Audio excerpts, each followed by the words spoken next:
¿Cómo están, amigos de Manos Libres? Una nueva edición de este programa con la mayor libertad de expresión, la libertad de expresión total. Manos Libres en tiempos de guerra. ¿Qué le vamos a hacer?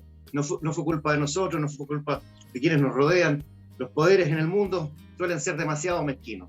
Hoy, evidentemente, tenemos que seguir abordando la guerra entre Rusia y Ucrania, pero hemos querido darle también un tono un tanto distinto, por cuanto muchas veces en este tipo de conflictos, cuando vemos por televisión las imágenes de bombardeos atroces, de cuerpos mutilados, de gente destruida, de edificios y de ciudades destrozadas, solemos romantizar al que está caído y demonizar al que ataca. Queremos poner también en contexto la historia, los posibles escenarios, qué puede pasar en el mediano y largo plazo, cuál es el rol que está... En fin, y para todo eso tenemos a nuestro amigo de la casa de tantos años y amigo de Manos Libres también, Guillermo Holzman. Qué gusto tenerte nuevamente, Guillermo, y muchas gracias por estar aquí, con este humilde Manos Libres. No, o sea, no, la verdad que para mí es un verdadero agrado poder compartir con ustedes y además también, o sea, digamos, hacer fuerza para que aquellos que están por la libertad de expresión y que, digamos, tienen la capacidad de sostener medios y la capacidad de informar, efectivamente requieren el mismo tratamiento y la misma preocupación y disposición de uno que pueda aportar algo para poder mantener justamente esa vigencia y ese espíritu y esa voluntad. Muchas gracias, Guillermo, por tus palabras. Y tú tienes un gran programa también en Infogate, pues. Así es. Que lo vemos recurrentemente. ¿Cómo están Marcelo Centeno, Verónica Rosales primero, las mujeres primero? Miguel Mendoza, ¿cómo están, amigos, en esta jornada? Muy hola, bien. ¿Cómo están? Verónica, hola, Marcelo, Mario, Guillermo, ¿cómo estás? Bien, muchas gracias. Ya. Entremos en terreno. Verónica, tú tienes una primera consulta, pero voy a hacer una especie de contexto, digamos. Estamos viviendo minuto a minuto esta guerra. La información va y viene. Hay informaciones falsas, evidentemente, como siempre también, y más en estos tiempos. Y quisiera yo hacerle la pregunta a Guillermo. Queremos ver los posibles escenarios que se pueden dar en esta vorágine que significa la guerra, para luego entrar en un poco la retrospectiva que quiere plantear a la Verónica. Guillermo, escenario. Bueno, no. Bienvenido, Guillermo a Manos Libres. Guillermo, yo te quiero preguntar ¿cuáles son los posibles escenarios que enfrenta Ucrania frente a la inminente arremetida de Kiev? Bueno, estamos a mitad de semana y efectivamente, Rusia, lejos de poder aminorar su ofensiva sobre Ucrania, que ya va directamente a la ocupación de Ucrania,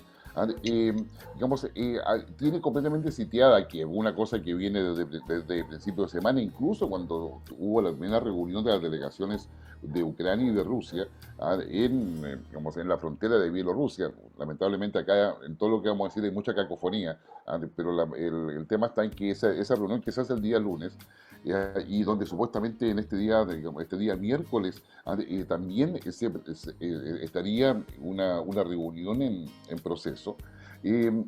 Los escenarios que enfrenta Ucrania, yo creo que son bastante complejos, y yo diría Occidente también, porque primero que nada Vladimir Putin ha señalado públicamente de que los objetivos que tiene sobre Ucrania se mantienen, y esos objetivos son los siguientes. La primera es que se reconozca la independencia de las dos provincias que se han independizado y cuya independencia fue reconocida por Rusia, y sobre la cual Rusia armó el argumento de entrar a Ucrania para poder apoyar a estas dos provincias que ellos habían reconocido como independientes. Es ahí donde se produce justamente, el inicio del conflicto. En segundo lugar, lo que desea Rusia es que Crimea sea reconocida internacionalmente como parte de Rusia. Hasta este minuto eso no ha sucedido, y eso es lo que es una exigencia. La tercera cuestión que le interesa a Putin, declarado, insisto, por ellos, es que Ucrania se declare neutral, y esa neutralidad implica el compromiso de que a futuro Ucrania no va a ingresar a la OTAN. Y eso debería estar acreditado de alguna manera, dentro de lo que es la parte rusa, porque para Rusia eso es parte de sus condiciones de seguridad.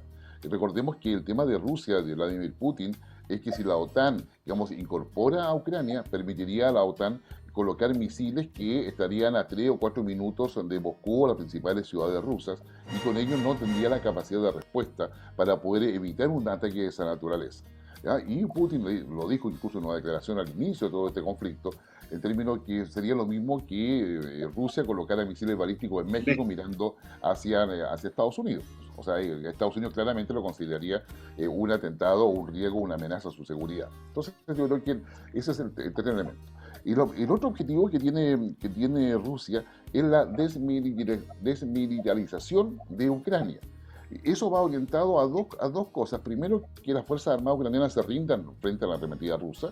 Y la segunda es que lo que queda Fuerzas Armadas no vayan a atacar a la zona de Donbass, donde están las dos provincias que mencionábamos que se han independizado, son Donetsk y Luhansk.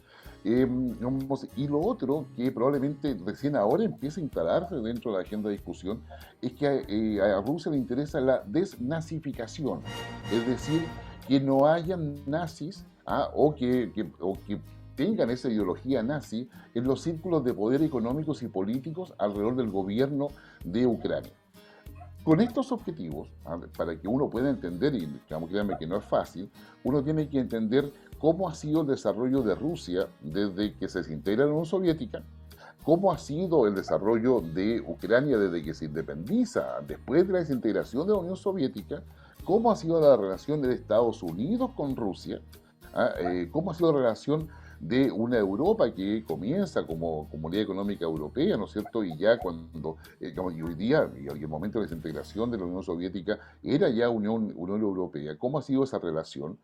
Y de qué manera, las potencias se han ido instalando dentro de lo que es el orden mundial de inicio del siglo XXI, porque todo hace pensar de lo que está pasando ahora con Ucrania, va a haber un punto de inflexión y una nueva características de distribución de poder entre las diferentes potencias. Entonces, tenemos acá varios temas que son complicados y que hacen fuerza para saber, bueno, cuáles son los escenarios. La primera cosa que yo creo que diría, y por favor interrúmpame, créame que es como para mí como enchufarme y seguir hablando, entonces va a ser entretenido porque lo contrario es casi una conferencia, pero así con toda confianza, por favor. Y la verdad es que en esos escenarios que uno puede ver qué pasa después de Ucrania, ¿qué es lo que sucede? En este minuto, Zelensky ha hecho varias cosas. En primer lugar, se ha transformado en un líder social y político, y en ese orden, porque él nunca fue político. Zelensky es un presidente que viene a ser comediante, tiene experiencia política. Rusia lo acusa que alrededor de Zelensky hay grupos nazis que son los que han hecho genocidio en la zona del Donbass, sobre lo cual no ha presentado ninguna evidencia. Solamente está la palabra de ellos y probablemente después habrá que tener antecedentes y que si efectivamente eso ha sucedido o no.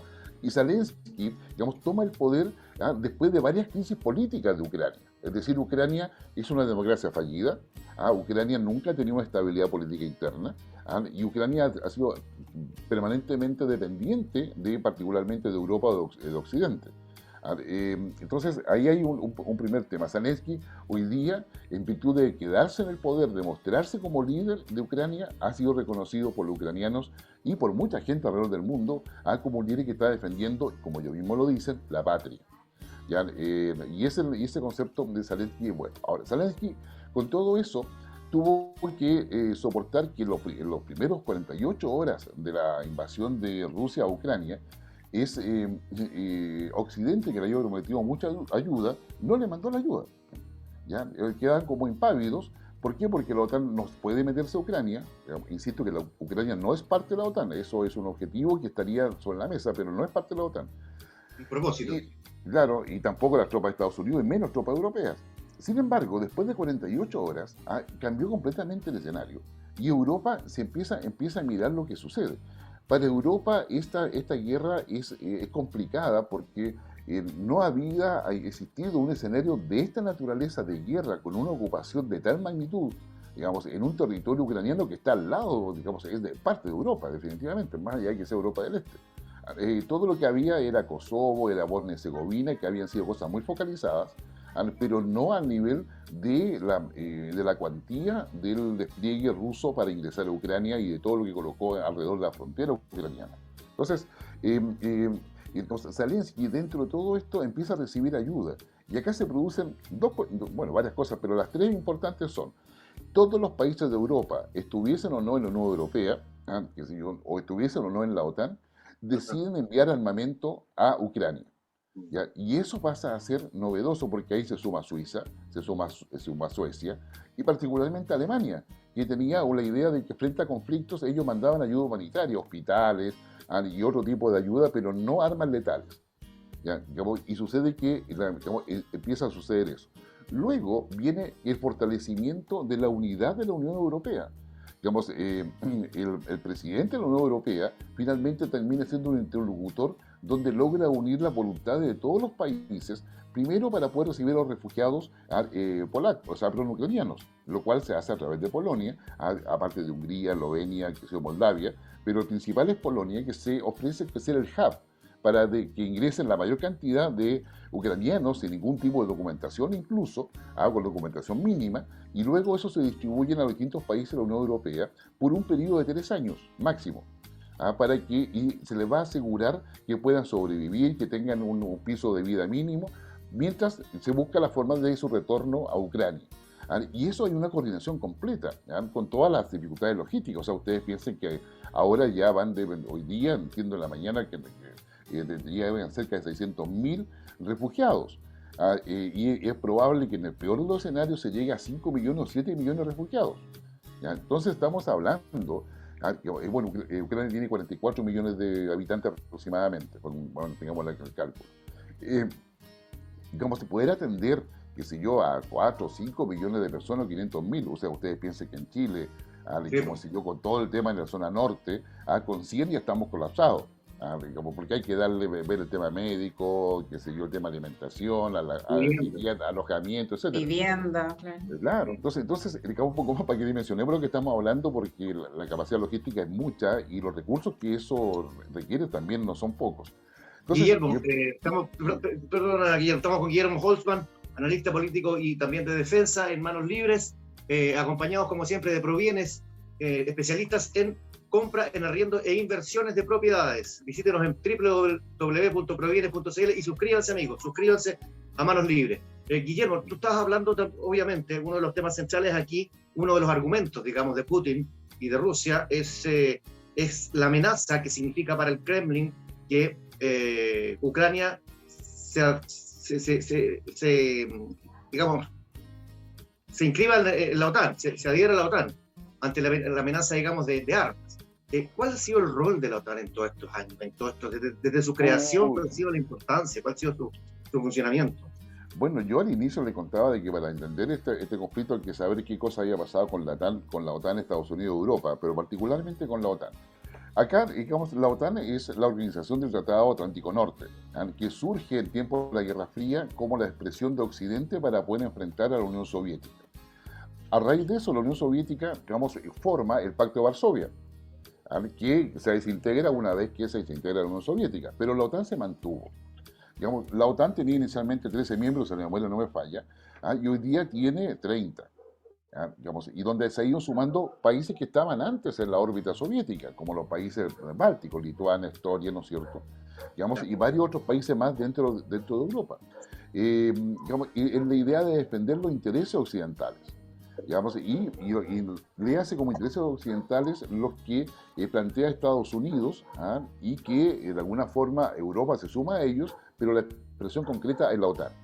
Y la OTAN ha pasado por varios periodos del año 90 en adelante, por periodos de mucho esplendor, pero los últimos 10 o 15 años han sido un periodo de cuestionamiento a la OTAN, de parte de Europa. Ahora, la OTAN, por ejemplo, digamos, se ha involucrado en el conflicto de Afganistán, en términos, pero eso a petición de Estados Unidos, el acuerdo de los países, y se ha enviado, digamos, a la OTAN con la anuencia incluso de Naciones Unidas. La OTAN no es una fuerza militar de Naciones Unidas, es una fuerza de los países europeos, nada más que eso. También, digamos, intervino en los conflictos de Kosovo, en los conflictos de Bosnia y Herzegovina, y donde hay mucha historia ahí respecto a cómo se hizo esa intervención y de qué manera llegaron ahí en Kosovo, por ejemplo, digamos, ingresaron en virtud de un argumento también bastante cuestionable, que era una guerra humanitaria, es decir, o sea, ya hablar de guerra humanitaria es un contrasentido por sí mismo, pero digamos, se usó ese concepto, digamos, en su minuto. Entonces, la OTAN, digamos, no siempre representa los intereses de Europa, porque esos intereses están mezclados con los de Estados Unidos. donde prima muchas veces Estados Unidos. Donald Trump, por ejemplo, cuando estuvo en la presidencia de Estados Unidos, le fue a decir a los europeos, ¿saben qué? Si ustedes quieren OTAN, financienla. Y si no la financian, Estados Unidos no va a seguir financiando esto. Claro, porque los países... Es que la paga la OTAN. Claro. O sea, los europeos no querían financiarla porque no representaba su interés. Y dentro de la Unión Europea hay un debate de varios años respecto a la necesidad que la Unión Europea tenga su propia fuerza de defensa. O sea, un ejército europeo que representa a todos los países de la Unión Europea. Y por ahí va, digamos, el tema de que Alemania haya decidido invertir en defensa con el 2% del PIB que ellos tienen. O sea, son 100.000 millones de euros. No tengo la calculadora acá, pero creo que es mucha plata. ¿Ya? ¿Y quién va a sacar la cuenta? Claro, y esos 100.000 millones de euros no van para que Alemania se rearme, que también es un tema dentro de Europa. ¿Ya? No, va para la generación de una defensa conjunta. Europa hoy día siente que tiene que hacer una separación de aguas, y este es el momento histórico hoy día para hacerlo con Estados Unidos. No para hacer en contra, sino porque hay intereses diferentes. Bueno, la cosa es que la OTAN, siendo dominada por Estados Unidos, empezó a ampliarse y cada vez más cercando mucho más a Rusia. Ahora, el análisis que se hacía tanto en la OTAN y en la inteligencia europea y estadounidense, que me tocó participar en más de algún foro sobre este tema, el análisis era básicamente de base económica. Entonces, la lógica era la siguiente. Claro, es cierto, Rusia es muy grande, Rusia casi más de 2 veces que China, en términos de territorio. Son 140 millones de habitantes. ¿Ya? Pero sucede que el Producto Interno Bruto de Rusia, que es como se mide el peso de las economías entre los países, es similar al de Italia. Entonces, la lógica europea o estadounidense dice, Rusia no es problema porque no tiene una economía fuerte. O sea, una cosa que sea igual que Italia, pero no es igual que todos nosotros, que no es igual que el G7. De hecho, Rusia fue invitado al G7 casi, yo diría, como un favor especial a Rusia. Y ahí el G7 pasó a llamarse G8, hasta que Rusia anexó Crimea y lo sancionaron y lo sacaron del G7. Entonces, en la visión económica decía de que Rusia no valía la pena preocuparse por Rusia porque en realidad era un país que había que dominar porque no tenía una economía lo suficientemente sólida y fuerte como para poder ser comparado con los países industrializados. Ese es más o menos el argumento, lo cual ha demostrado un error y una equivocación evidente que ha sido debate en círculos más especializados, yo diría, de forma bastante intensa. Bueno, este país que se le miró en menos y que Rusia siente que se le miró en menos, fue inflando el perfil o la visión de Putin, que está pensando en generar la gran Rusia del siglo XXI, teniendo como antecedente el imperio zarista. Y esa gran Rusia del siglo XXI tiene que ver con el hecho de decirle a Occidente, ¿saben qué? Rusia, digan lo que ustedes digan, tiene una cultura, una historia y un peso específico en la historia del mundo occidental particularmente, que no se puede desconocer. Bueno, por ahí va un poco todo este tema por la cual finalmente Vladimir Putin se empodera respecto a eso y lo empieza a plantear ya por varios años, donde Occidente y particularmente la OTAN le da vuelta la espalda. Y en Estados Unidos y también en Europa hay dos posiciones, una minoritaria y una mayoritaria. La mayoritaria es que no, démosle con todo contra Rusia. Y la minoritaria que dice, ¿sabe qué? Es mejor tener a Rusia acá, que coopere con nosotros y acercarlo a Europa y tengamos un modelo cooperativo para que Rusia también se pueda desarrollar, pero bajo los intereses también europeos y haya un cruce de intereses. En esa parada está lo que en 2014 me parece que escribió Henry Kissinger y varios otros autores en términos de que lo peor que se puede hacer es pensar que Rusia está al otro lado de Occidente. Porque eso va a tener costos y va a tener claramente consecuencias. Bueno, una de esas cosas es lo que está pasando ahora. Entonces, cuando uno habla de la relación entre Estados Unidos, la OTAN y Rusia, nos damos cuenta que al final, para explicarlo en términos, yo diría, simples, Ucrania es el tablero de ajedrez. Pero las piezas que están arriba, digamos, son varias. O sea, está Rusia, digamos, están los países de la OTAN, está la Unión Europea, está el Reino Unido, está, digamos, Estados Unidos. Entonces, acá Ucrania es simplemente el tablero. Digamos, Ucrania no tiene piezas. Ucrania solamente es el tablero. Y eso hace que entender todo ello es como, se necesita cruzar varias informaciones para poder dar un poco lo que yo estoy contando, y de esa forma tratar de responder tu pregunta respecto, bueno, o sea, ¿cuál es el rol de la OTAN? ¿La OTAN tiene responsabilidad en lo que está haciendo Rusia hoy día? Sí, tiene responsabilidades. Pero como que hoy día reconocer responsabilidades no quita el hecho de lo que ya está sucediendo. Entonces, al final del día eso es parte de los historiadores y analistas que escribirán qué es lo que realmente sucedió. Pero claramente la OTAN fue acorralando a Rusia, y yo creo que el mayor incentivo que se genera sobre Putin respecto a ello es que siempre se miró a Rusia en menos, a partir de una visión económica. O sea, ¿qué me molesta? ¿Qué me molesta si no tiene plata para eso? Y siempre se pensó que Vladimir Putin blufeaba. Sin embargo, Vladimir Putin, que siguió, ahora porque Rusia, y como la Unión Soviética primero, Rusia después, sí tenía un foco muy importante en el desarrollo de tecnologías militares y en su poderío militar. Y que lo heredó la Unión Soviética por una parte, y luego lo mantuvo. Y créanme que ha avanzado bastante en algunas áreas del punto de vista del sistema de armas, particularmente, digamos, electrónico y de lo que es asociado a la ciberguerra. Ha avanzado muchísimo. Entonces acá tenemos, yo diría, un ejército ruso que se está jugando el todo por el todo con esta ocupación o esta conquista que hace de Ucrania Rusia, porque aquí no ha habido declaración de guerra. Acá ha habido una ocupación de un ejército sobre otro país. ¿Ya? Entonces, al final del día, digamos, genera una preocupación porque esto ha demorado más de lo previsto. Y lo que hoy día estamos es, bueno, ¿cómo se va a salir de esto? Yo tiendo a pensar que la salida de esto va un poco por la idea de que Putin está llevando esto al extremo de poder sentarse a negociar con hechos consumados. Es decir, ya estoy en Kiev, digamos, vamos a saber si acaso, digamos, logran, digamos, Zelensky logra escapar o no, si acaso lo apresan, si acaso lo matan, lo ejecutan, qué sé yo, o lo colocan, ¿no es cierto?, como preso de guerra, un prisionero de guerra, etc. Entonces, acá tenemos un tema donde Rusia está al punto, y esperemos que la reunión de hoy día efectivamente se haya realizado y efectivamente pueda tener algún tipo de avance, pero Rusia se está sentando a negociar con hechos consumados. No se está sentando a decir, ya vamos a negociar, me retiro. Que todo el mundo esperaba eso, es decir, alto al fuego, que vamos en un stand-by, retiro de tropas. No, nada. Rusia está con hechos consumados. Tengo 2 hijos tuyos aquí, negociemos. Exactamente. Claro, bueno, pero ha habido errores globales, evidentemente, a lo largo de la historia reciente de nuestro planeta, digamos. Miguel, de Manos Libres.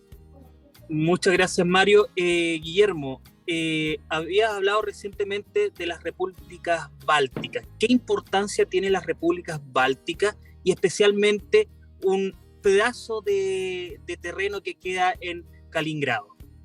Bueno, en Kaliningrado hay un pedazo de terreno que tiene la influencia rusa, digamos, derechamente, que tampoco es reconocida de manera independiente como parte de la misma Rusia, pero sí responde completamente a ella. ¿Ya? Y los países bálticos se han preocupado de hacer un desarrollo, ya yo diría, digamos, importante. Por ejemplo, qué sé yo, Estonia, si mal no recuerdo, digamos, es el país que tiene la mayor transformación digital a nivel global y es uno de los países que es ejemplo para muchos, que hoy día tiene también en eso, ¿ya? Y lo toma como un ejemplo. El mar Báltico, a su vez, es el lugar por donde pasan los 2 proyectos los 2 gasoductos, que van desde Rusia hacia Alemania, el Gulf Stream 1 y el Gulf Stream 2, que en realidad no aportan más gas hacia Alemania, sino que aportan más volumen, pero no más de lo que ya le entregaba Rusia a Alemania. Y los países bálticos, esos países que hemos nombrado, son parte de la OTAN.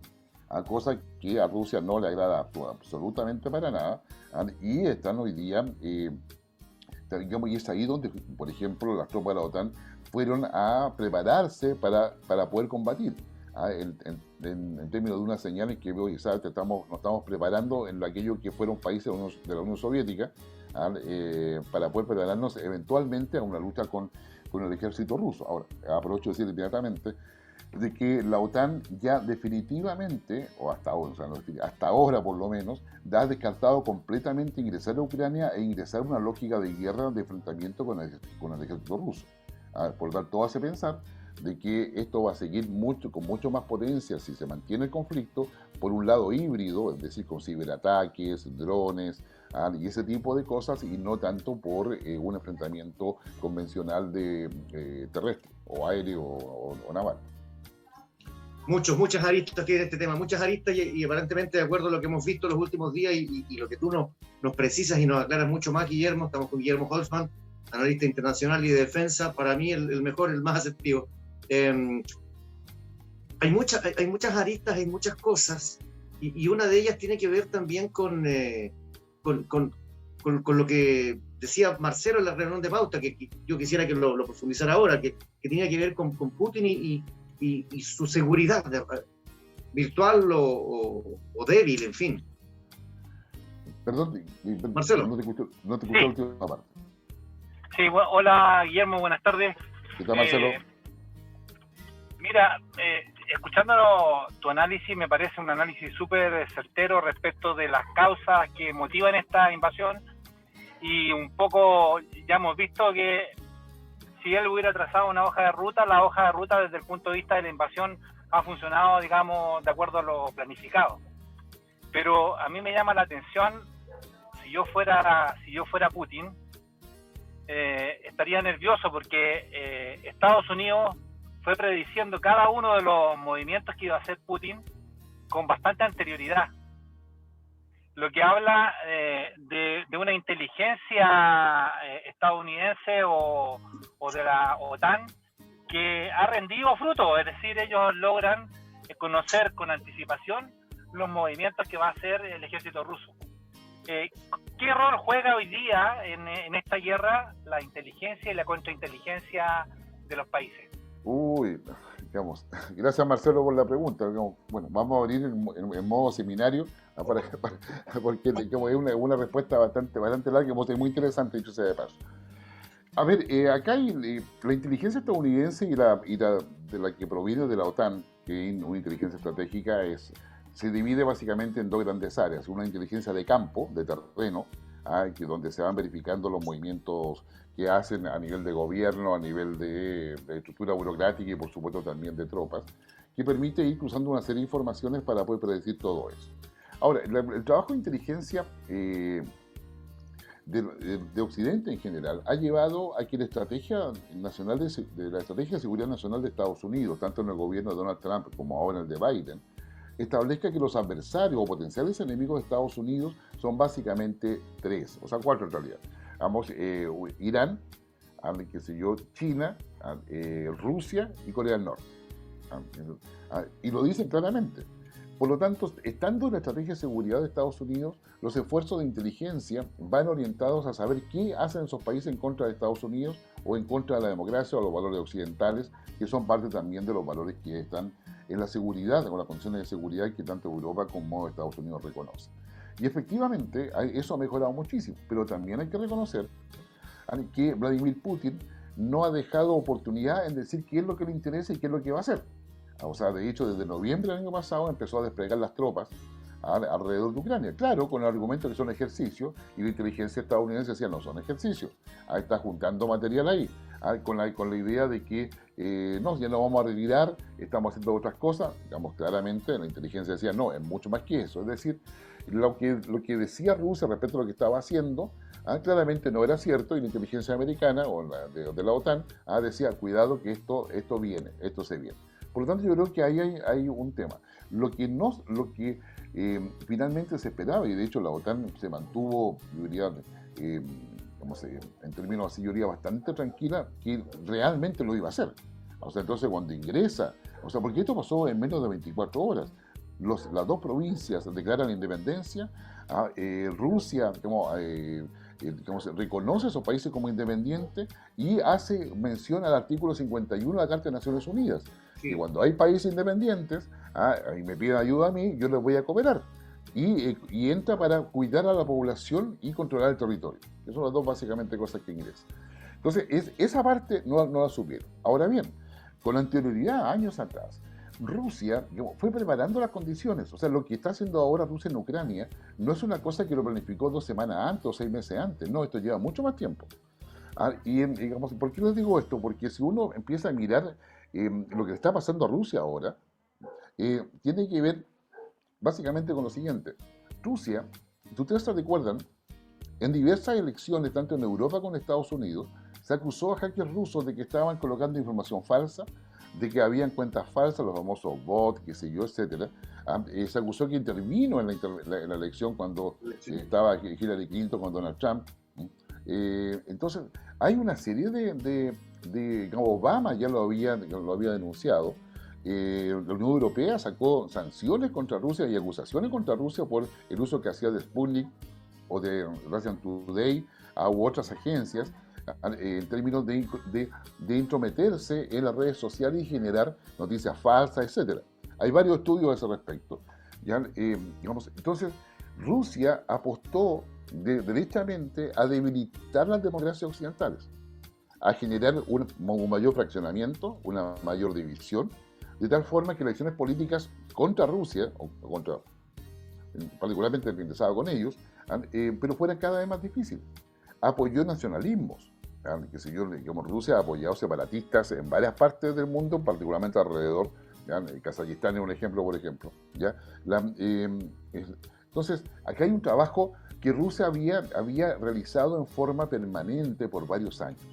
Y la idea de ese trabajo, al mirar hoy día la incursión sobre Ucrania, es que Occidente no se iba a poder unir para sancionar o para poder tener una respuesta contundente frente a Rusia. No se iban a atrever porque no tenían el acuerdo político necesario para eso.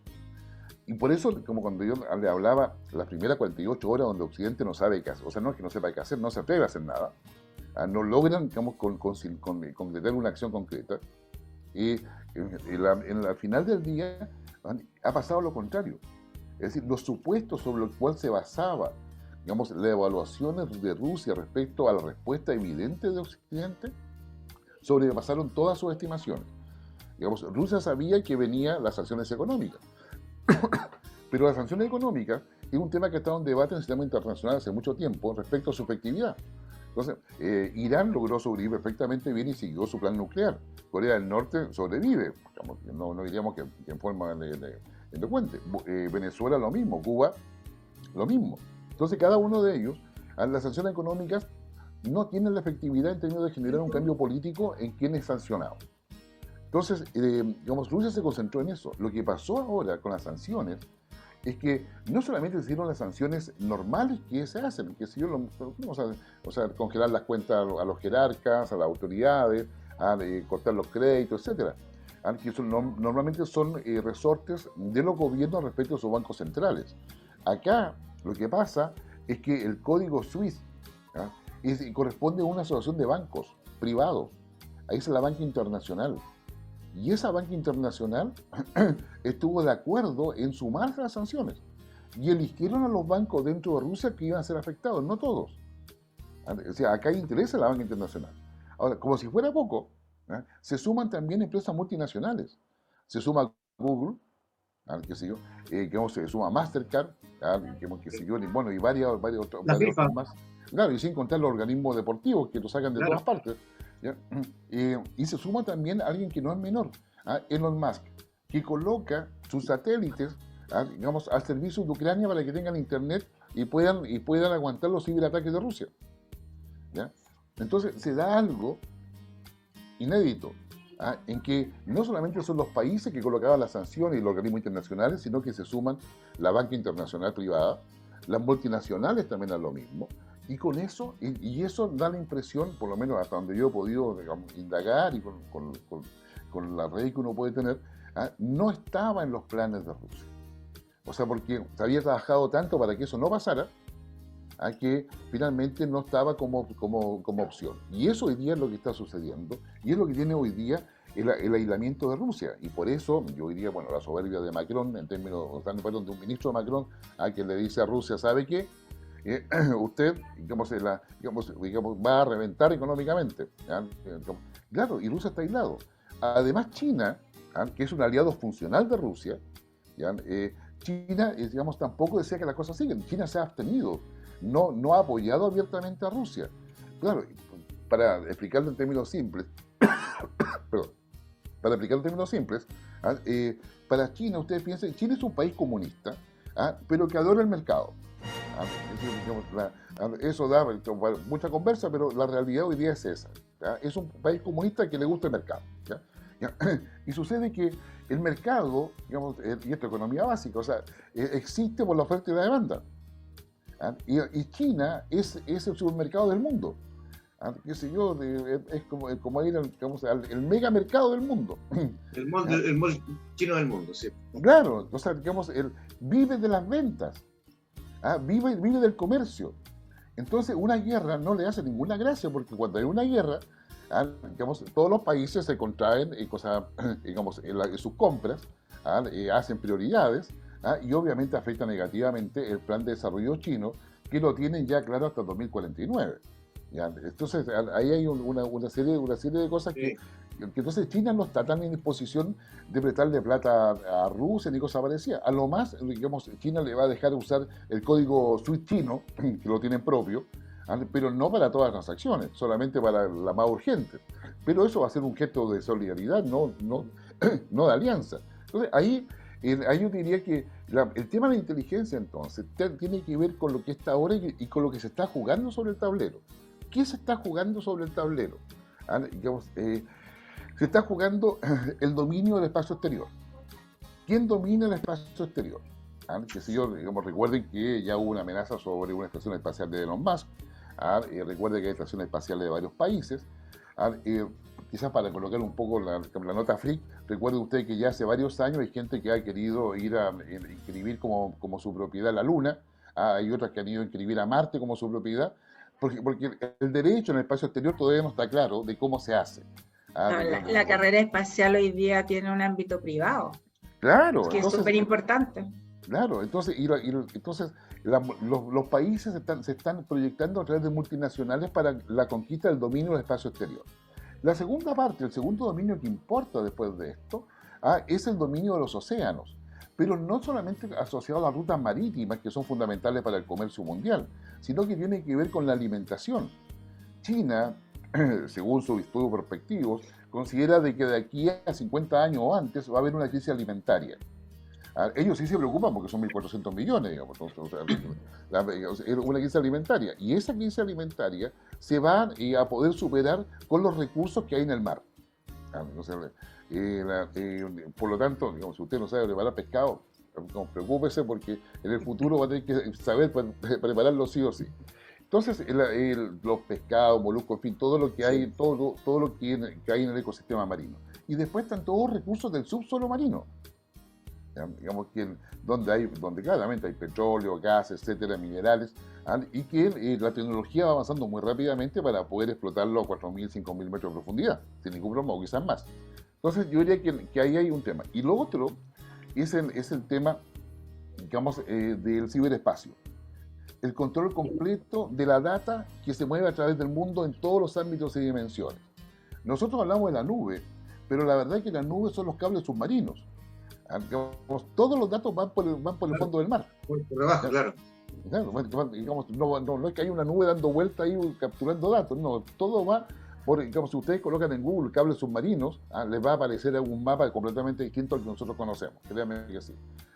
De hecho, varios países que son más pequeños tienen ubicados de los cables, y si hay algún conflicto, ¿qué es lo que van a hacer? Ir a cortar el cable. Ahora, cortar esos cables, créanme que no es ir con una sierra y cortarlo, porque estamos hablando de cables que tienen un diámetro claramente, digamos, imponente, y de un material que no es cualquier material, y ese material se ha logrado en virtud de los experimentos que se ha hecho en las estaciones espaciales, donde el cambio de sólido, líquido, gaseoso se modifica al no estar la fuerza de gravedad. Entonces el comportamiento atómico es diferente. Entonces, esos elementos son las dimensiones. Entonces, cuando tú me preguntas por el tema de la inteligencia está pensando en cómo se logra controlar el escenario actual que estamos, y volvemos a Ucrania, donde Rusia tiene un despliegue militar impresionante, donde ha tenido incluso que decir y recordar a través del mecanismo de colocar en alerta a su sistema de defensa nuclear, de que tiene armamento nuclear, ¿ya? Pero Ucrania, ¿quién va a ser el dominio? Rusia pide estar al mismo nivel que las otras potencias, porque ellos no se olvidan que fue Laika la primera perra que fue al espacio, o Yuri Gagarin, que también fue al espacio, y que no obstante tener una economía con poco PIB, tiene una capacidad tecnológica que debe ser respetada y que tiene que ver con la última dimensión, que es la dimensión de industrialización alrededor de la cuarta y quinta revolución industrial. Y Rusia quiere ser parte de eso, ¿ya? Y sucede que ha sido tratado muy mal por la OTAN, por Estados Unidos particularmente, en términos de dejarlo fuera, ¿ya? Entonces acá hay un tema que es mucho más profundo y donde el tema de la inteligencia y cómo la inteligencia está aportando a estas decisiones es muy relevante, y hoy día estamos en un punto ciego, porque estamos, digamos, en el último estertor de un comportamiento geopolítico de las potencias que va a tener que llegar a un minuto en que esto se suelte, aún, y perdóname como lo digo, pero esto es análisis, aún a costa de Ucrania. Aún a costa de Ucrania. Sí. Guillermo, Estados Unidos le está prestando seguridad cibernética en sus redes sociales, en su desplazamiento al presidente Zelensky. Digamos, yo entendería que sí, o sea, Estados Unidos normalmente hace eso con sus aliados, cuando, digamos, le hace todo, le ayuda en todo eso, y esa cobertura que se le da, yo creo que pronto se va a modificar a que lo haga Europa, específicamente. Yo creo que ahí va a haber todo un tema en términos de un mayor protagonismo de Europa antes que se mantenga el protagonismo de Estados Unidos. Estados Unidos dando un paso atrás, un poquito atrás nomás, ayudaría mucho a poder generar condiciones para una solución más allá de lo terrible que estamos viendo de lo que es la ocupación, el bombardeo sobre las ciudades ucranianas, los costos de vida que eso conlleva y la situación de temor que está viviendo toda la población de Ucrania, particularmente la capital. Estamos en Manos Libres, en este inicio de marzo bastante amargo para todo el mundo, para ucranianos, para rusos, para todo el mundo, ¿no? Nadie está contento, nadie está feliz. Manos Libres, acompañados de Provienes, especialistas en arriendo, en compraventa y también en inversión en propiedades. Visítenos en provienes.cl y suscríbanse, amigos, suscríbanse para que pueda llegarle después a ustedes mismos los mejores programas de Manos Libres como este con Guillermo Holton. Guillermo, yo te quiero hacer una pregunta, pero antes recibí una información por redes internas, digamos, de lo que se comenta entre la ciudadanía en Rusia. La OTAN tiene a su haber 14.500 muertos en Libia, 165.000 muertos en Afganistán, 224.000 en Siria y 1.200.000 muertos en Irak. ¿Cuál es la moral de la OTAN? O sea, yo no puedo más estar de acuerdo contigo. Mi respuesta, y te insisto, mi respuesta como analista, es que las relaciones internacionales se basan en los intereses, no en la moral.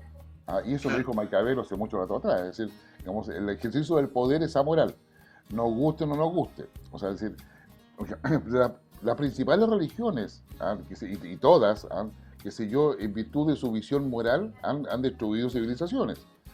O sea, digamos, cada una se ha encargado, tiene su cuota de responsabilidad en eso. Entonces, cuando se trata de cómo se distribuye el poder, de cómo se ejerce el poder y de qué manera yo hago sentir mi posición frente a otro, estamos hablando de una relación de poder y eso se basa en los intereses, ¿ya? Digamos, y esos intereses, claramente, digamos, son los que motivan las decisiones. Ahí está el líder o quienes ejercen el liderazgo para ver cómo se hace. Tanto es así que la guerra hoy día está tan normada que hay criterios, es decir, no puede atacar blancos civiles, no puede solamente en blancos militares, se asume que los militares están dispuestos a morir, pero los civiles no, en fin, digamos, y hay todo un avance en derecho internacional respecto, o sea, que es lo que es el derecho asociado a la guerra, que está cada vez, yo diría, mucho más concreto, y por esa misma razón Zelensky digamos, presenta ante Naciones Unidas la idea de que efectivamente digamos, Vladimir Putin puede ser juzgado por delito de lesa humanidad. Entonces, hay todo un avance, digamos, en ese sentido de respeto a derechos humanos que también aplica a la guerra. Lo interesante es que más que veamos y felicitemos que haya ese tipo de regulaciones jurídicas, es que nadie ha pretendido que no hayan guerras, porque no las podemos impedir. O sea, es parte de la esencia humana el conflicto. El tema está en cómo ese conflicto no llega a la violencia y cómo esa violencia no llega a la muerte. Ahora, ¿cómo se regula eso?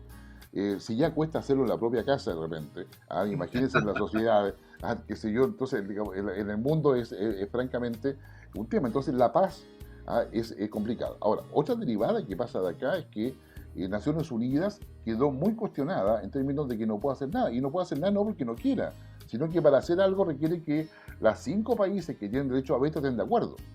Y los 5 países son 4 países que fueron los aliados en la Segunda Guerra Mundial, que es Rusia, Francia, Reino Unido y Estados Unidos, y después se suma China en el año 70. Hoy día probablemente también habría que sumar a India. ¿Ya? Pero hoy día también, digamos, una consecuencia de lo que es esta invasión de Rusia a Ucrania es que se va a acelerar las propuestas de reforma de Naciones Unidas.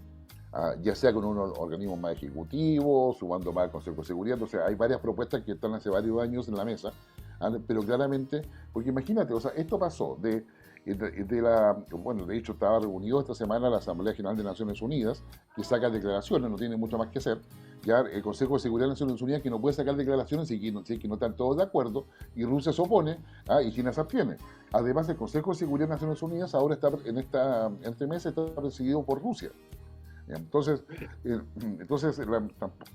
por lo tanto, bueno, ¿qué pasa con estos organismos internacionales? Que es la pregunta que un ciudadano normalmente se hace. Bueno, ¿para qué tenemos esos organismos si finalmente no hacen nada? Es que, créanme que si no estuvieran, todo sería mucho peor. Ya, todo sería mucho peor. Más menor. Claro, o sea, Verónica. Sí, perdón. Verónica, Miguel. Sí, Guillermo, a mí me pasan muchas cosas. Este comportamiento yo lo voy a llevar a lo micro. Tal vez tiene que ver con que de aquí para adelante hay un antes y un después. Y también esto puede obedecer a las conductas políticas, que lo hemos visto en lo micro en los países y que hoy día lo vemos en lo macro también con organizaciones políticas internacionales. O sea, también pasa algo, te fijas, en el tema de acuerdos que hoy día tienen otra dimensión. Porque si tú ves al presidente de Ucrania, es como parte de la guerra esta como campaña por redes sociales, ¿te fijas? Hay una conquista que él está haciendo por esa vía, que es súper importante. Y eso también es un cambio absolutamente diferente. Sí, ¿cuándo habías visto a tu otro jerarca así, haciendo una campaña, ¿cachai? A través de redes sociales y dándose vuelta a todo el mundo para su apoyo y su beneficio? Y viendo a Putin por el otro lado, absolutamente es como todo está Putin y todo Occidente contra él. ¿Te fijas? Entonces las situaciones de alguna manera tienen un polo importante que a lo mejor van a marcar los límites entre Oriente y Occidente, de alguna manera. Pero mi pregunta va a ¿qué salida tiene hoy día sin que Putin no salga humillado desde el punto de vista de tener una salida que no sea una guerra inminente, ¿te fijas? Ya, a ver, empecemos de atrás para adelante. Si se diera el paso de ir a una guerra, es decir, que las tropas de OTAN ingresen, que los países europeos envíen tropas a Ucrania para poder enfrentarse al ejército ruso, sería el peor escenario que tendríamos. Porque ahí eso sabe cómo empieza, pero no sabe cómo termina ni cuándo termina. ¿Digamos? En consecuencia, volveríamos al siglo XX, ¿qué? Al siglo XIX, o sea, retrocederíamos en muchas cosas. Porque digamos, eso dejaría stand-by el mercado, la globalización, qué sé yo, y una serie de otras cosas, porque cada país empezaría a rascarse por su propia uña. O sea, en Chile, por ejemplo, entraríamos nuevamente a fortalecer lo agrícola, necesitamos trigo, necesitamos maíz, necesitamos una serie de cosas para abastecernos, porque va a haber un problema de abastecimiento a nivel global, digamos, si se da ese escenario extremo. Y lo segundo es que el tema que tú colocas es quizás el más complicado hoy día. ¿Cómo se saca a Rusia de Ucrania con condiciones que sean, yo diría, dignas para Rusia, que no signifique pisotearlos? En política siempre hay una cosa muy relevante. O sea, bueno, y sí, en todo orden de cosas de la vida incluso. O sea, tú no puedes llevar una discusión al punto tal que la persona que está al lado o el país que está al frente no tenga ninguna opción. porque eso te revienta en la cara. O sea, que la única forma, cuando tú estás totalmente acorralado, la única opción que tienes es la violencia máxima. ¿Ya? Claro. Por lo tanto, yo podría decir que, siguiendo esta lógica, si Occidente, en general, digamos, logra dejar a Putin sin ningún tipo de actividad, la tentación para apretar el botón nuclear aumenta considerablemente. ¿Ya? Porque no les deja otra salida. ¿Ya? Entonces ahora, el tema es, y Rusia lo está diciendo claramente, es decir, quiero Crimea. O sea, de hecho, en términos de las prioridades, digamos, las dos cosas más relevantes para Rusia hoy día miércoles, es uno, qué sé yo, quiero Crimea reconocida como parte de Rusia internacionalmente, ¿ya? Y que Ucrania no entre a la OTAN. Son las dos cosas básicas que quieren. Digamos, después viene el hecho de que se respete la independencia de las dos provincias de Lugansk y Donetsk, qué sé yo, después viene eso. Pero esas dos cosas. Ahora, ¿será posible que se avance en ese sentido? Lo vamos a ver quizás al final del día de hoy o mañana o en el curso de la semana. Pero yo creo que por ahí va un poco el tema. Ahora, la Unión Europea ahí puede tener un rol mediador importante, que yo creo que para allá va la Unión Europea, que lo que uno logra visualizar por lo menos, en términos de asegurarle que Ucrania ingresa a la Unión Europea con algún estatus especial, ya sea en forma temporal, con un periodo de tiempo para que cumpla con los requisitos que se requieren en la Unión Europea. Además hay precedentes. Está el tema de Portugal, está el tema de Grecia, hay varios países que no cumplían con los requisitos, se les mantuvo dentro de la Unión Europea. Por lo tanto, hay una posibilidad. Pero el ingreso a la Unión Europea descarta inmediatamente el ingreso a la OTAN. Porque son dos cosas completamente distintas. Entonces, la OTAN es una cosa y la Unión Europea es otra. Entonces, ingresa a la Unión Europea. Y eso puede ser muy interesante porque le da la salida para que Unión Europea genere puentes de cooperación con Rusia para el futuro, que es lo que Rusia quiere. A lo mejor en 20 años más Rusia es parte de la Unión Europea, no tengo idea, digamos que sí, pero lo que Rusia necesita son puentes. Porque Rusia necesita tecnología, necesita avanzar más rápido en otras áreas, necesita un mayor desarrollo, necesita involucrarse más en el mercado, pero con la lógica rusa, que no es necesariamente la lógica de Occidente, no obstante que Rusia está más cerca de Occidente que de Oriente, y de Asia en general. Entonces yo diría, ahora, aquí estamos hablando, yo diría lo que tú me preguntas, esto es diplomacia fina. Yo tengo la percepción, al menos por todas las fuentes a las cuales accedo, de que hoy día hay conversaciones secretas muy relevantes que van en el sentido que te estoy diciendo. ¿Ya? Digamos, Zelensky, un presidente, no puede pretender que le mande una carta a la Unión Europea a ver si me aceptan. No, pues en política eso no pasa de esa manera. O sea, no pasa de esa manera. O sea, vale decir, un poquito parte de la parafernalia y del show que está haciendo Zelensky. Claro, aquí me pueden considerar a mí como que prácticamente estoy a favor de la invasión, pero la romantización de este Che Guevara nuevo pues, tampoco corresponde. No, pues, pero a Zelensky le dijeron, oye, mande la carta porque va a ser bien recibida. Entonces tiene el apoyo ya Rumania le dio el apoyo y otros países le dan el apoyo. ¿Ya? Entonces, en política estas cosas no pasan. Por esa misma razón, las primeras 48 del conflicto, Zelensky no pidió que le enviaran tropas, porque ya le dijeron que no se la iban a enviar. Y Zelensky tuvo que aguantársela ahí hasta que finalmente empieza a venir el apoyo mundial. Ahora, lo otro, que el Movero creo que lo mencionaba, hay una cosa nueva en este conflicto. El protagonismo de la sociedad civil, o el protagonismo de las sociedades en general, ¿ya? Que con marcha en todas partes. O sea, digamos, el movimiento pro-Ucrania no es que se está apoyando a Ucrania, es que se está en contra de la guerra, en contra del uso de la violencia. Entonces, digamos, y eso no estaba antes.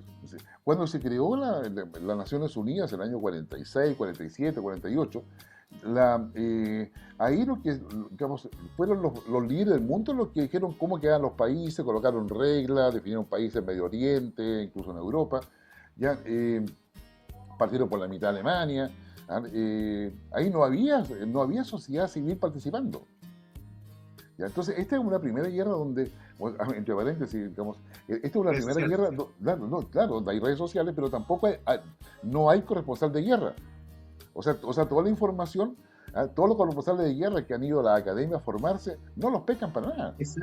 ¿Entender? Estaba, digamos, con la guerra con Kuwait, que se colocó el petróleo, en inglés el embedded, que era el periodista incrustado, que iba en la patrulla, que iba con cámara, que se iba y seguía a la patrulla, grabando, etcétera, hasta que empezó a grabar lo que no debía grabar, digamos. Entonces al final, eso desapareció. Hoy día no hay corresponsal de guerra. Entonces, la información que tenemos está muy asociada a este conflicto híbrido, donde se usan los ataques cibernéticos con una frecuencia impresionante. Se metió Anonymous también contra Rusia, por ejemplo. O sea, tenemos una cantidad de actores nuevos que son distintos. Y las noticias falsas. O sea, si tú lees el Ministerio de Defensa ucraniano, ellos han matado a más de 5.000 soldados rusos. ¿Ya? Capaz que sea cierto, pero tú lees el Ministerio de Defensa ruso, dice que han destruido casi todo lo que tiene Ucrania, todos los aeropuertos, infraestructura crítica, no hablan de muertos, ellos son más preocupados de eso. Pero claramente, o sea, yo no sé si es cierto o no, porque eso es el manejo de la información, la guerra psicológica, que va acompañando a la guerra real, ¿no es cierto?, en terreno. Y nosotros, que es lo que consumimos acá en esta parte del mundo, toda la emotividad de la guerra. Entonces, claro, y también hay un manejo porque tenemos más acceso a las fuentes occidentales que a las rusas. Eso. Por eso que yo hablo de esa excesiva e injusta romantización de Ucrania, de Zelensky, en fin. Marcelo, Miguel, estamos llegando a los últimos minutos con nuestro querido Guillermo, que le queremos agradecer este contacto, pero ustedes con la palabra, muchachos, para que lo libremos y pueda ir yo creo que a almorzar, porque estos días ni siquiera... La cobertura es impresionante, o sea, se acabó la pandemia, se acabó todo. Sí. Mira, Guillermo, tengo 2 preguntas que hacerte y quiero hacerlo lo más rápido y comprimirlo rápidamente para también darle el tiempo a mi compañero Marcelo. En primer lugar, ¿qué está pasando con los oligarcas rusos? ¿Qué presión van a hacer a Putin? Porque obviamente Europa lo está estrangulando económicamente.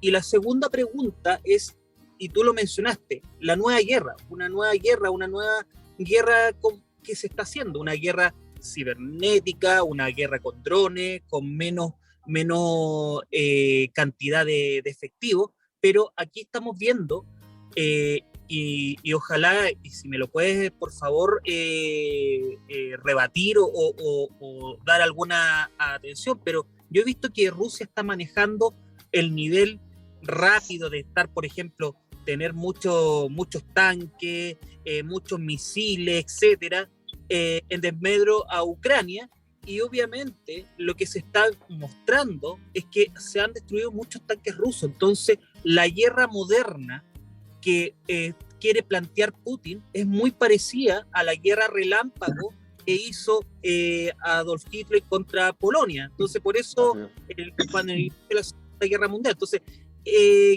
esas son mis 2 preguntas para hacerlo rápidamente.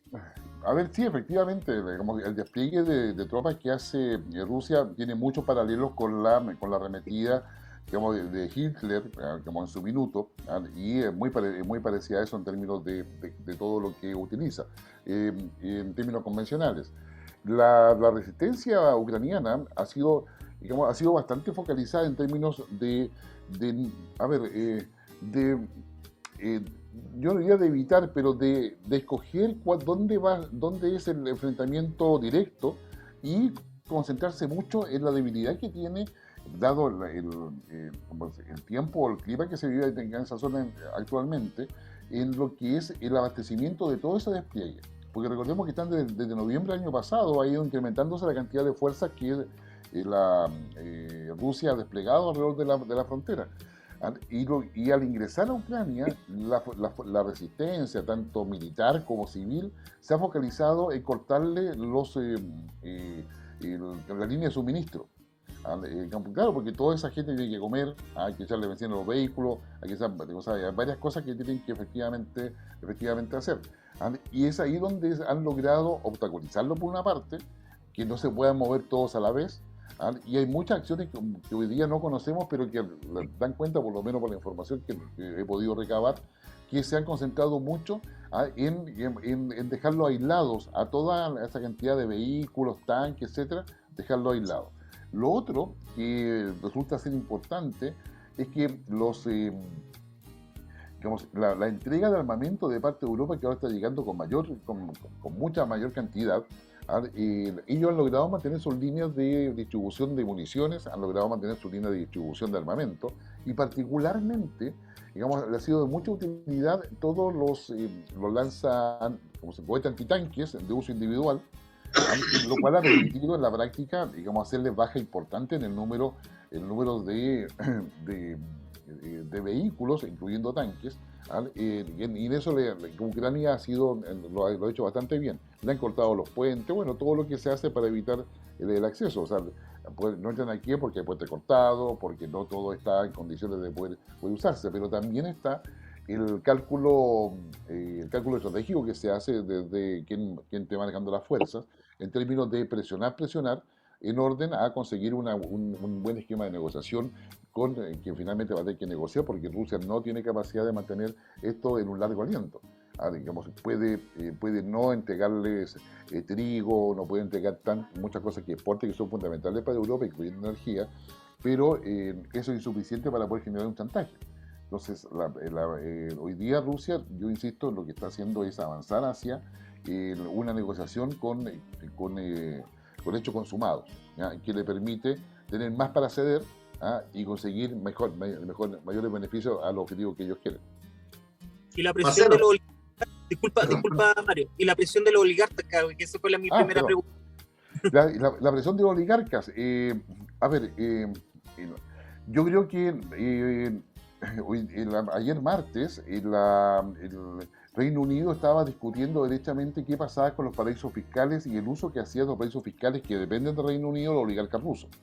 Gran parte de los oligarcas rusos tienen su fortuna en los paraísos fiscales que dependen del Reino Unido, que liberó el acceso a ellos. O sea, te paso el dato. Si quieres colocar tu plata en un paraíso fiscal, hazlo a través del Reino Unido, porque te piden muy pocos datos. Ahí te puedes ir a la isla Caimán, quizás varias otras más que tienen, donde efectivamente los oligarcas rusos tienen su fortuna. Y lo que se ha decidido es cortarle eso. Esto es un cambio rotundo del Reino Unido. O sea, eso, guardando las proporciones, si ya nos sorprendía que Alemania colocara plata para armamento o para defensa, o que enviara armamento letal hacia Ucrania, lo que se lo está discutiendo hoy día en Reino Unido es cortar el acceso a los paraísos fiscales, cosa que ellos mismos habían desregulado y ahora lo van a volver a regular. Entonces eso es tan importante como lo otro, porque los paraísos fiscales no solamente sirven a los oligarcas rusos, está crimen organizado metido ahí, en fin, hay muchas cosas que Reino Unido permite. Claro, narcotráfico, entre varias otras cosas más. Entonces, los oligarcas rusos, lo más probable es que no estén contentos con Putin, ¿ya? Digamos, aparte de las empresas privadas que aquí se fue Shell, se fue Exxon de Rusia, o sea, hay varias que claro, los que se van después pueden volver, pero el gesto de querer hacerlo y asumir el costo de lo que significa salirse de un negocio, Gazprom queda debilitado, dicho definitivamente, y el oligarca ruso, yo me temo de que Putin puede enfrentar un intento de golpe, ¿ya? El tema está en que desde Occidente, a raíz del tema de inteligencia que preguntaban, no se ve a alguien que pueda reemplazar a Putin. O es el Partido Comunista de base estalinista, al que tendría algún grado de capacidad para asumir el gobierno, o estamos hablando derechamente de un nacionalismo de derecha. O sea, no hay más posibilidades dentro de Rusia como para poder sacar a Putin. Y Putin, gobernar Rusia no es fácil. Rusia es multicultural, o sea, una cosa es que la identidad rusa sea fuerte, pero hay una multiculturalidad abajo que no es menor. Y 10 religiones, más o menos. Exactamente. Entonces gobernar Rusia no es tema y no hay una persona que pueda generar una confianza o certeza de mantener el control de Rusia. ¿Ya? Digamos, y con Zelensky pasa algo parecido, o sea, distinto, pero digamos, en consecuencias similares, en términos de que no se ve a alguien dentro de la fragmentación que hay dentro de Ucrania que pueda reemplazar a Zelensky. Entonces, claro, Rusia puede tener razón cuando lo dejó entrever de que lo mejor sería que asumieran los militares en Ucrania mientras se estabiliza todo ello, ¿ya? Pero digamos, ahí hay un problema. Entonces la salida, y aquí vuelve un poco lo que decía Vero, es cómo se controla al oligarca para que no intenten o no incentiven un golpe de Estado en Rusia, ¿ya? Y cómo se logra una salida digna de tal forma que Putin pueda salir jugando, ¿ah? Pero además con una salida, con un camino que pueda seguir. Porque no se trata de poder dejarlo ya, ándate, quédate ahí, no te muevas. No puede ser de esa manera. Entonces acá se requiere, yo diría, una inteligencia. Y lo otro que no es menor es que dentro de todo esto se haga prevalecer el derecho internacional. Que no aparezca otro país que, mira lo que hizo Rusia. Digamos, invadamos el que está al lado. Total, Naciones Unidas no dice nada. Que si yo, basta que uno de los 5 me apoye. La OTAN no se mete. Claro, entonces nos aguantamos una declaración suave de Michelle Bachelet y nada más. Claro. Entonces, va a tener, claro, el tema está, claro, porque si vamos a África, ahí los problemas no son menores, hay por lo menos 13, dictaduras ahí metidas, digamos, golpe de Estado y todo eso, en Medio Oriente para qué hablar. No deja de ser interesante, por ejemplo, que en la votación de Naciones Unidas, o sea, Rusia se abstuvo China y también se abstuvo Emiratos Árabes, ¿ya? Por ejemplo, ¿ya? Entonces, digamos, ahí viene una serie de más análisis, si tú gustas, en torno a eso. Pero acá hay un juego que es que nos va a dejar, quizás, déjame terminar, Lavero decía que acá hay un cambio rotundo. No, yo diría que hay un punto de inflexión. O sea, digamos, el tema, que si yo me pregunto, ¿y después de Ucrania qué? El qué es un punto de inflexión. Es un punto de inflexión. Ahora, ¿qué tan profundo? O sea, no va a cambiar el orden mundial por lo que está acá. Porque acá, digamos, se va a tener que ver a futuro el rol de Rusia y tratado de igual a igual, pero también se va a tener que cooperar India. O sea, tú no puedes ver el mundo a futuro sin India. India tiene estaciones espaciales. India manda, digamos, tiene naves espaciales. O sea, es decir, digamos, ¿para qué hablar de software del caso de India? Que se dio, en fin, y así muchas otras cosas más. India tiene una cultura especial. Según los occidentales, allá viven en la pobreza absoluta. Si tú vas a India, te vas a dar cuenta de que, como según nosotros, hay mucha pobreza. Pero mucha de esa pobreza, que es real, hay una otra gran cantidad de gente que vive en condiciones que son culturalmente normales para ellos. Y tenemos una casta, porque allá hay que hablar de castas, no de clases sociales. Claro. Entonces, tienes una casta superior que vive con todos los lujos habido y por haber. Entonces creo que entender los temas culturales también es importante, pero lo relevante es que Ucrania significa un punto de inflexión. Muy bien, Guillermo, estamos en Manos Libres con Guillermo, llegando al final del programa. Ya Marcelo tiene una consulta también. Sí, no, Guillermo, hay un tema que yo creo que tiene que ver con el manejo de la ciudadanía y del frente interno. Yo escuché que el Banco Central ruso había subido la tasa de interés a 20%, o sea, subió del 2 al 20% en menos de una semana.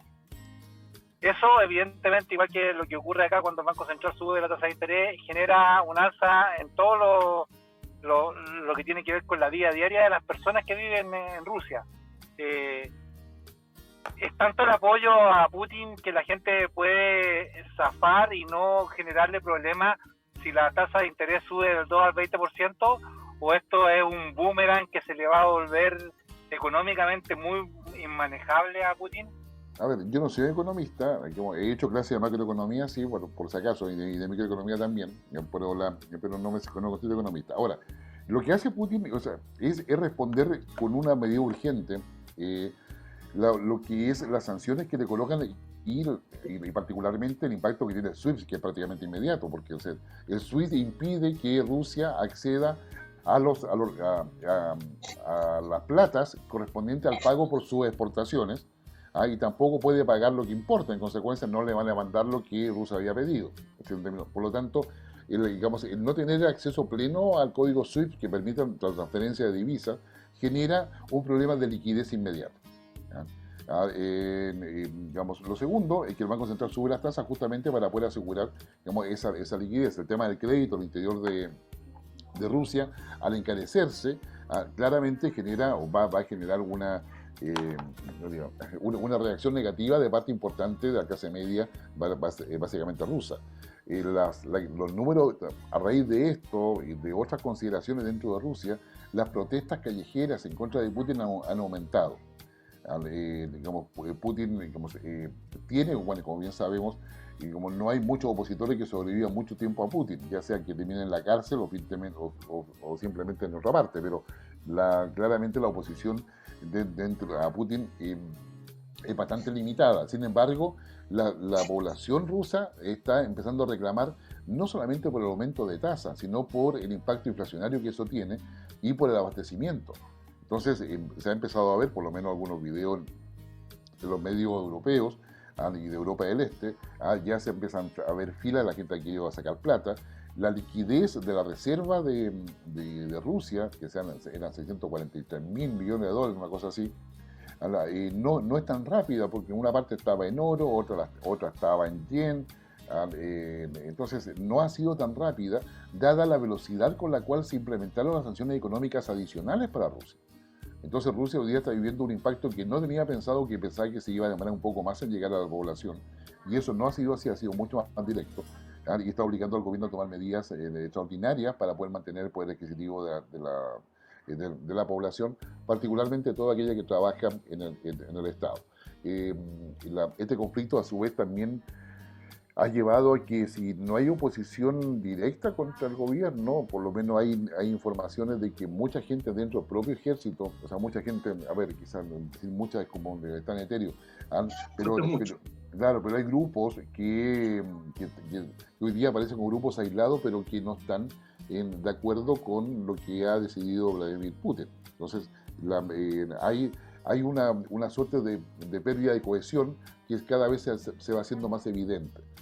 Y eso nos llevaría a que Putin quiera resolver esto rápidamente, y no lo puede resolver por la vía nuclear, porque eso significaría, digamos, asegurar su propia destrucción, porque la respuesta va a ser inmediata, y eso es automático, es decir, el auto funciona de forma impresionante, o sea, es automático. Y si Putin no responde el teléfono rojo, peor todavía. Guillermo, te juro que esta es la última pregunta, pero pregunta cortita, respuesta cortita. ¿Factor nazi en la cultura de algunas provincias de Ucrania? Es una realidad. Sí, no, es una realidad. Es una realidad, y es una realidad, son neonazis.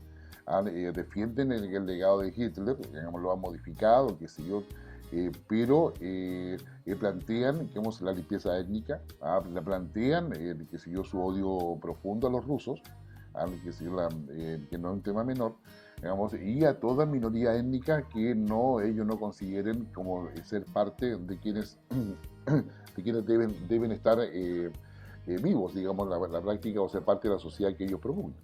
Es una realidad. El tema está en que ellos están tanto en círculos económicos, hay oligarcas neonazis, como en círculos políticos. Esto fue el inicio de los problemas que empieza a tener el año 2012, 2013, en Ucrania, que derivan a un conflicto interno de Ucrania, que eso deriva en el plebiscito de Crimea, que se dio cuando Crimea se quiere separar, a raíz justamente de la idea que había en el gobierno de sacar a los rusos del gobierno de Crimea. Claro. Entonces hay toda una historia. Por eso, sí, el mundo como que viene despertando ahora y se despierta con la atrocidad de los bombardeos, pero en 2012, 13, 14 pasaron otras cosas que ahora recién muchos se están enterando. Guillermo, querido, amigo mío de tantos años y amigo de Manos Libres, muchísimas gracias por estar con nosotros, y descarta que te vamos a llevar próximamente, porque este tema sigue, ¿ya? No, y como un gran abrazo. Espero, la verdad, haberle aportado para que cada cual con su propio conocimiento le vaya agregando, porque la verdad es que uno trata de ordenar la idea para que cada cual después tenga su propia perspectiva. Así que, feliz, con el mayor agrado, Mario. Oye, ver un verdadero agrado, así que con Marcelo, un verdadero agrado, Miguel. Igual para ti. Muchas gracias. Gracias. Que estés bien, Guillermo. Igualmente. Un abrazo grande, cuídate. Igual, chau. Chao. Abrazo, chao. Abrazo, chau.